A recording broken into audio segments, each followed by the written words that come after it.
नमस्कार, आदाब, सत श्री अकाल, मैं हूं श्याम। आप देख रहे हैं द ट्रूथ ऑफ इंडिया।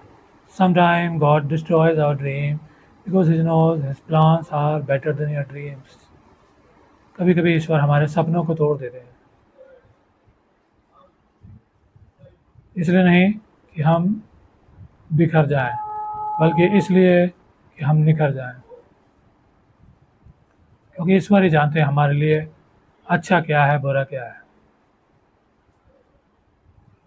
और वो बेहतर छीन कर बेहतरीन देने जानता है।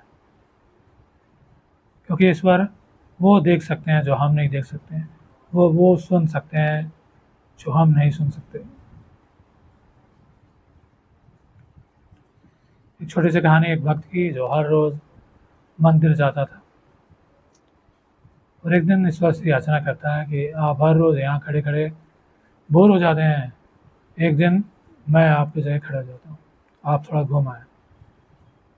मूर्ति के अंदर से आवाज़ आती है, ठीक है, लेकिन एक बात ध्यान रखना, कोई भी भक्त यहाँ आता है तो कुछ बोलना नहीं है, चुपचाप खड़े रहना है। मान जाता है।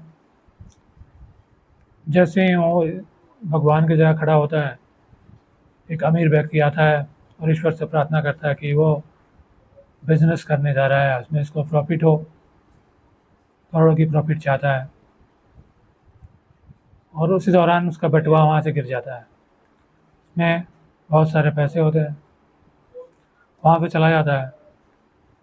उसी वक्त उसके जाने के बाद एक मजदूर वहाँ पहुँचता है और ईश्वर से प्रार्थना करता है, प्रभु उसे घर में खाने के लिए नहीं है, बीवी बीमार है, बच्चों को खाना देना है, उसके पास पैसे नहीं है। वो प्रार्थना कर ही रहा था कि सामने वो सेठ का गिरा हुआ बटुआ उसे मिलता है। बटुआ खोल कर देखता है तो पैसे होते हैं, बहुत खुश हो जाता है और ईश्वर का शुक्रिया अदा करता है कि प्रभु इतने जल्दी आपने मेरी विनती सुन ली, और वहाँ से चला जाता है। थोड़ी देर बाद वहाँ एक नाविक आता है,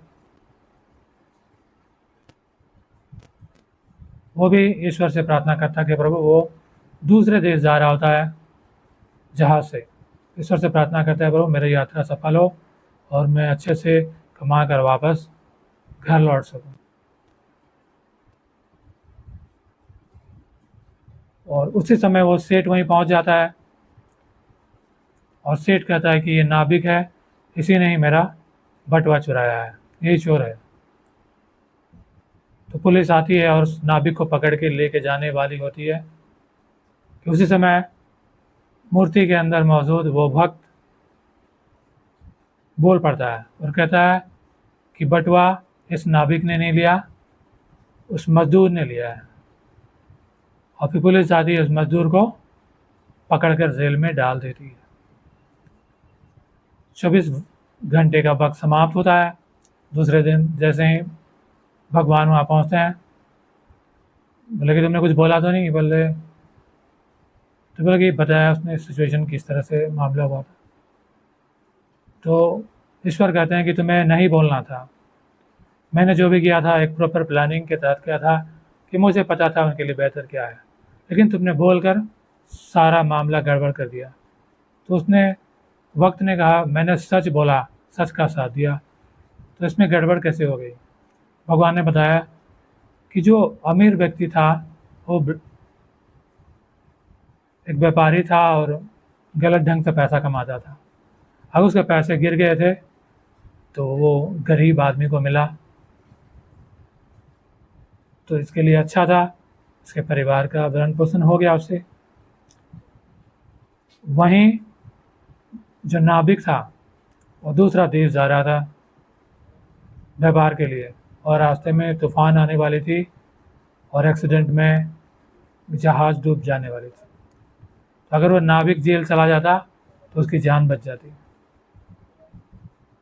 और उस सेठ का जो बटुआ गिरा था उससे इस गरीब आदमी का सारी समस्या दूर हो जाती, लेकिन तुमने बोलकर सब कुछ गड़बड़ कर दिया। तो ईश्वर की लीला अपरंपार है, वो जो भी करते हैं अच्छा के लिए करते हैं, क्योंकि वही जानते हैं हमारे लिए अच्छा क्या है, बुरा क्या है। इसीलिए ईश्वर के हर फैसले का सम्मान करें, क्योंकि दिया के नीचे अंधेरा होता है, लेकिन और चारों ओर उजाला फैलाता है। और ईश्वर ही जानते हैं किसे क्या देना है और किसके लिए क्या बेहतर है। इसलिए ईश्वर के हर फैसले का सम्मान करें, और यही ज़िंदगी जीने का तरीका भी है। Thank you so much.